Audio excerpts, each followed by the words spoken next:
Oke, kita melanjut kegabutan lagi. Nah, di sini saya mau mencoba melanjutkan dari kegabutan sebelumnya bahwa yang pertama berbicara tentang gelombang bunyi. Nah, sebelumnya bunyi itu kan dihasilkan dari segala sesuatu yang bergetar. Kemudian ada 3 persyaratannya. Yang pertama harus ada sumber bunyi. Yang kedua harus punya medium perambatan. Sama yang ketiga harus punya pendengar. Ya, harus ada pendengarnya, guys. Atau istilah yang biasa dipakai adalah reseptor, guys. Penerima bunyi atau reseptor. Oke. Di sini saya coba mengajukan pertanyaan, apakah semua bunyi itu didengar oleh telinga? Apakah semua bunyi didengar oleh telinga?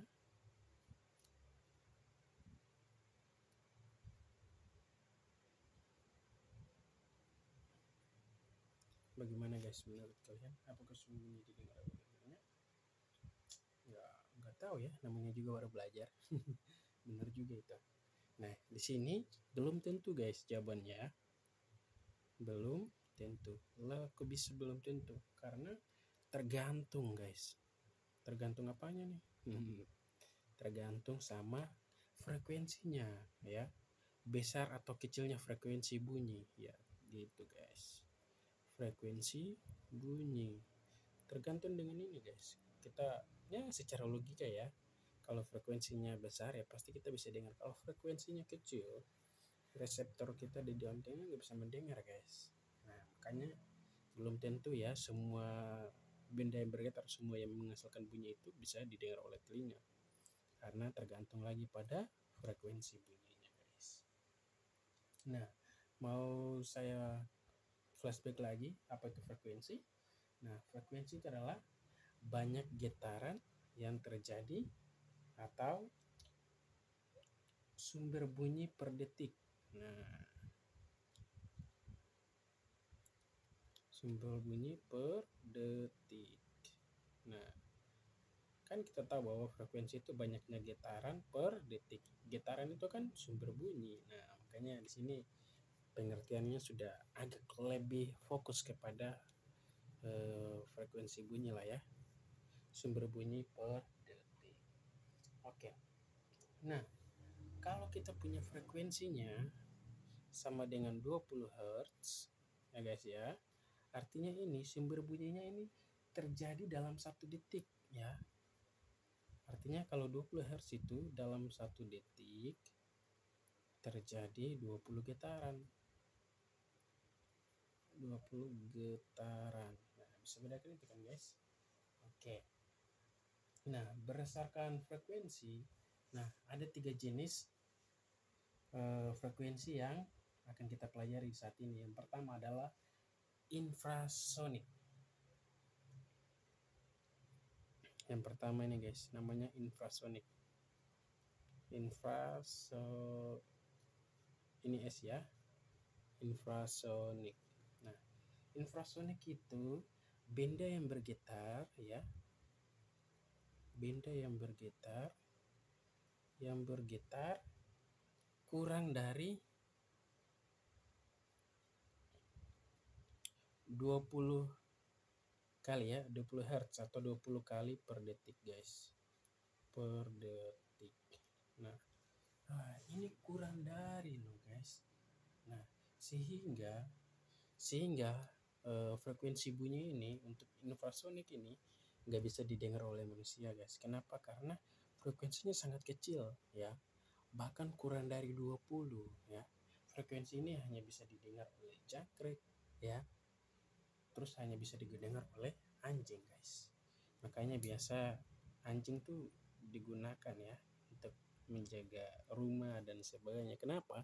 Karena suara berjalannya yang gesekannya bahkan sekecil sekurang dari 20 Hz mereka masih bisa mendengar itu, guys. Karena apa? Sehingga di sini frekuensi infrasonik hanya bisa didengar oleh anjing atau beberapa hewan tertentu. bukan manusia. Dimana kita harus ingat bahwa infrasonik itu, ya, saya buat bawah aja. Infrasonik itu is frekuensi bunyi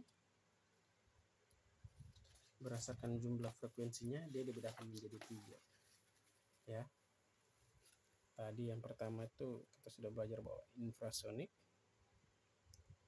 itu frekuensinya kurang dari 20 Hz, ya. Nah, ini manusia nggak bisa mendengar, yang bisa jangkrik atau anjing, guys. Oke, terus kita lanjut. Selain infrasonik, ada juga frekuensi bunyi yang namanya audiosonik.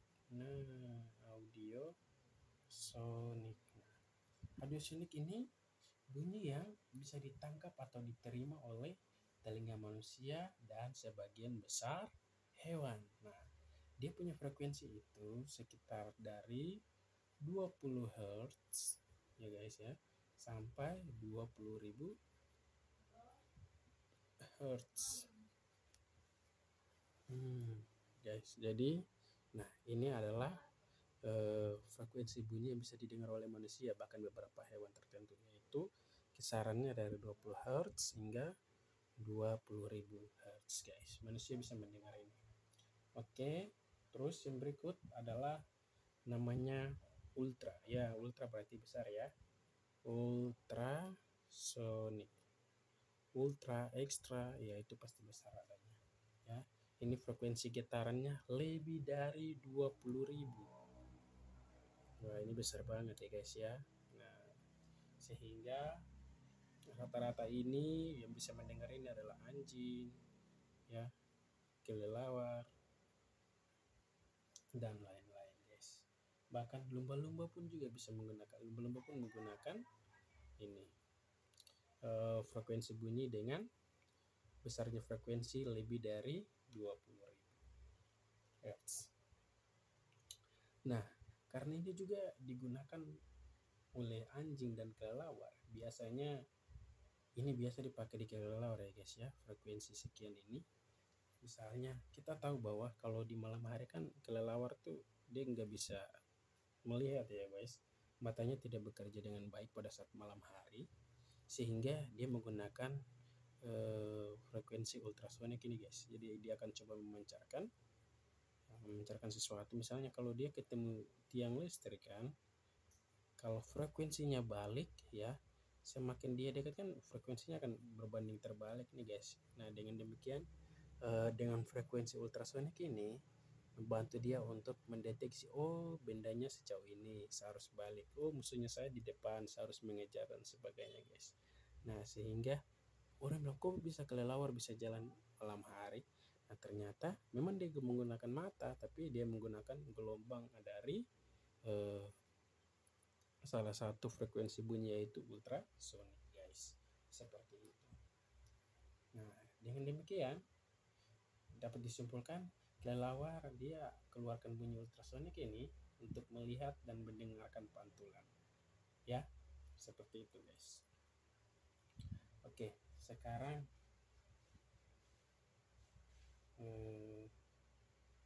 apa ya? Coba deh. Oke, kita lanjut lagi. Materi berikut kita bisa masih belajar lagi tentang karakteristik bunyi. Kalau tadi kan jenis-jenis bunyi, sekarang kita berbicara tentang karakteristik bunyi. Karakteristik bunyi ditinjau itu dari 3. Yang pertama, tinggi, ya, rendahnya bunyi. Yang kedua, kuat lemah bunyi.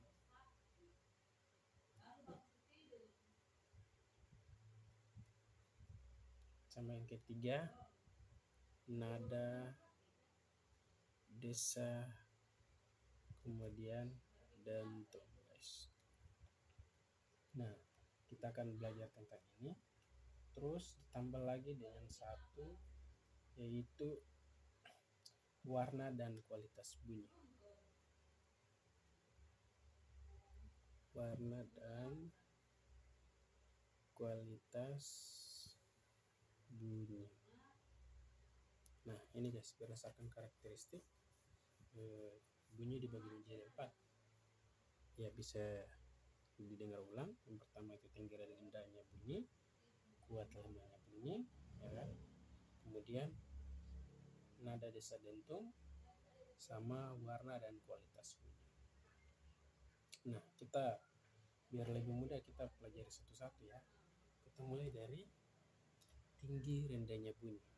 Poin pertama nih. Tinggi rendah bunyi. Nah, tinggi rendah bunyi ini ya dia sama saja. Dia tergantung dengan frekuensi yang dihasilkan ya. Kalau semakin tinggi frekuensi, ya, semakin tinggi frekuensi ya kan, semakin tinggi frekuensi, maka apa ya, sumber bunyi semakin tinggi pula jumlah lagi, semakin tinggi pula bunyi yang dihasilkan. Kalau semakin tinggi frekuensi, maka bunyi yang dihasilkan pula akan semakin tinggi. Bunyi yang dihasilkan makin tinggi,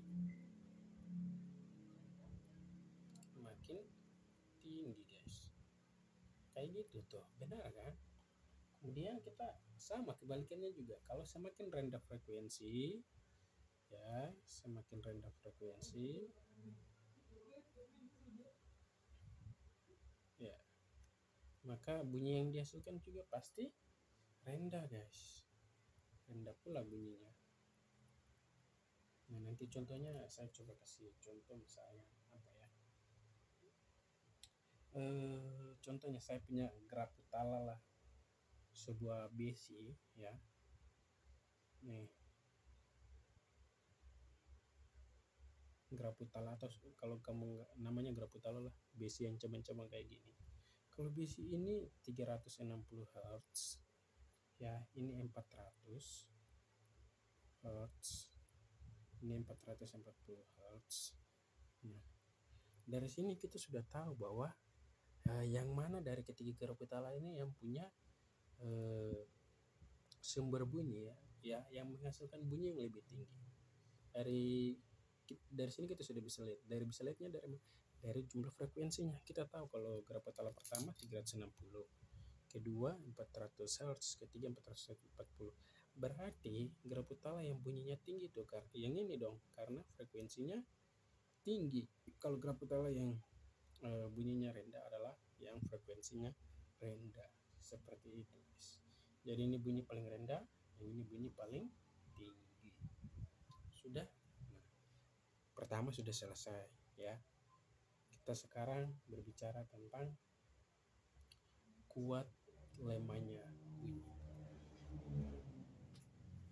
Nah, di sini sebenarnya kuat, kalau tadi tinggi rendahnya itu berdasarkan frekuensi, kalau kuat lemahnya bunyi itu guys, dia bergantung pada amplitudo. Poin yang kedua ya, bergantung kuat lemah bunyi. Kuat lemah bunyi itu bergantung pada amplitudo.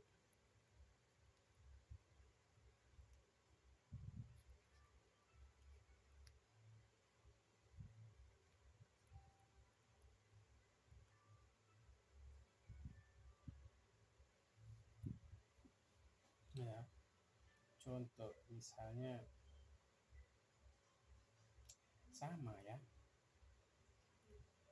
berbicara tentang amplitudo itu ya, amplitudo gelombang bunyi sebenarnya konsepnya sama dengan tadi tinggi rendahnya. Nah, di sini juga saya mau jelaskan amplitudo gelombang bunyi itu seperti ini ya. Itu dia berbicara tentang besarnya rapatan maksimum atau kerapatan maksimum ya. Kata dasarnya ini, besarnya kerapatan maksimum masing-masing partikel ya di daerah rapatan dan renggang.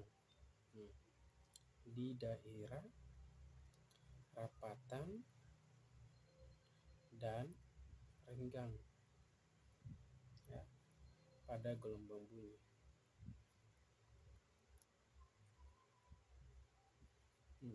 Jadi amplitudo gelombang bunyi itu berbicara tentang besarnya rapatan maksimum ya di antara daerah renggang sama rapatan di suatu gelombang bunyi, guys. Nah, tapi kalau kita melihat kalau rapatannya sama ininya gimana sih? Nah, di sini bahwa kalau semakin besar amplitudonya ya guys ya. Kalau semakin besar amplitudonya, contohnya kayak gini.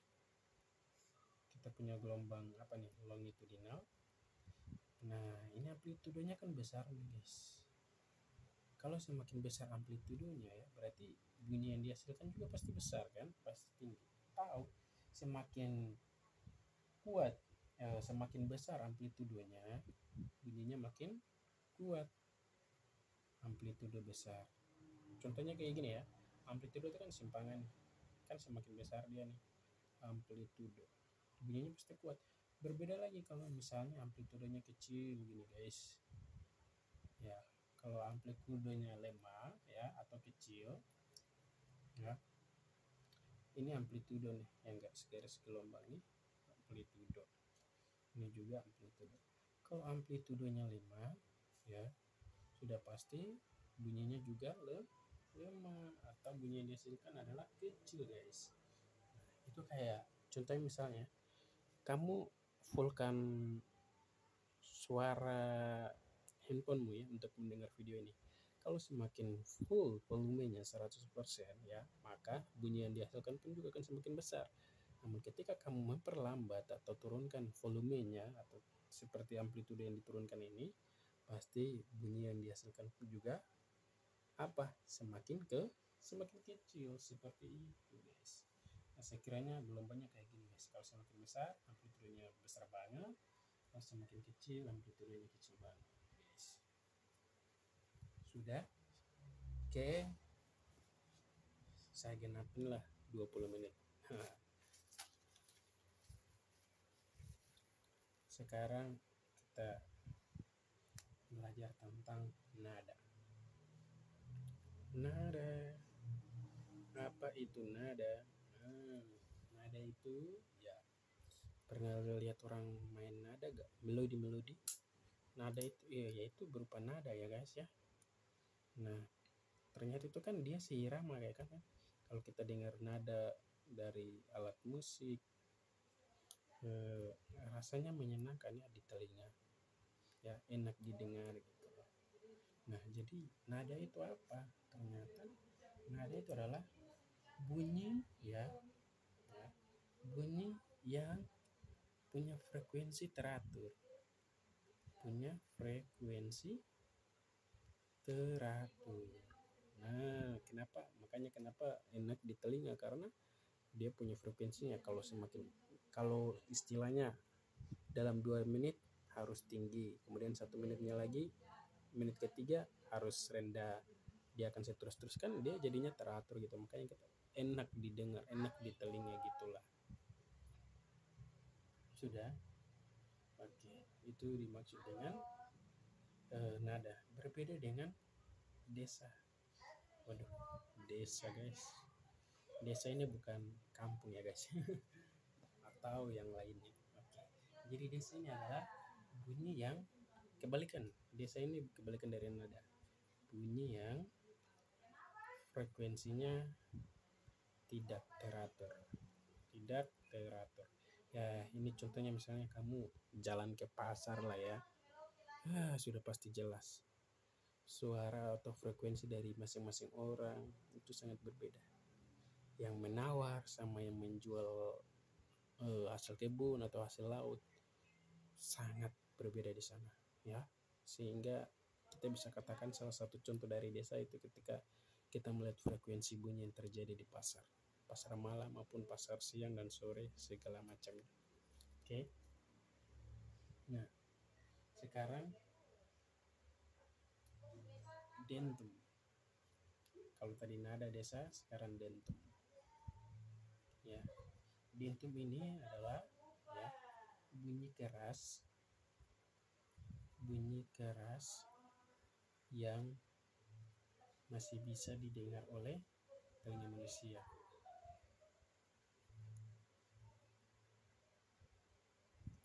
oleh telinga manusia.